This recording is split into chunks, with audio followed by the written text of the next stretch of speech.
Les 2 minutes citoyennes, un podcast du site viepublique.fr.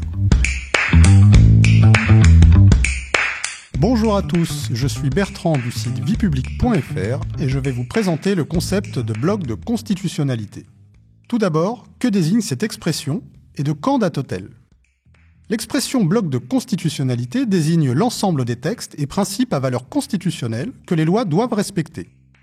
Cette expression est employée pour la première fois en 1971 par le juriste Louis Favoreux suite à la décision Liberté d'association du Conseil constitutionnel. Cette décision marque un tournant. Elle permet au Conseil constitutionnel de se référer à d'autres textes que la Constitution. Alors, quels sont les textes qui font partie du bloc de constitutionnalité ? Les textes qui le composent sont la Constitution du 4 octobre 1958 et son préambule, la Déclaration des droits de l'homme et du citoyen de 1789, le préambule de la Constitution de 1946 et la Charte de l'environnement de 2004. De grands principes tels que les principes fondamentaux reconnus par les lois de la République y sont également intégrés. De fait, la décision de 1971 donne une portée constitutionnelle à certains droits. Il s'agit entre autres du droit de grève, du droit d'asile ou du droit à la protection de la santé des enfants.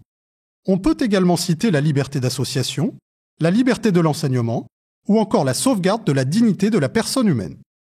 Mais quelle place occupe le bloc de constitutionnalité dans la hiérarchie des normes ? Eh bien, il en constitue tout simplement son sommet. Sa portée juridique est supérieure par exemple à celle des lois. Le bloc de constitutionnalité construit un cadre juridique protecteur des droits fondamentaux. Il sert de fondement au contrôle de constitutionnalité effectué par le Conseil constitutionnel.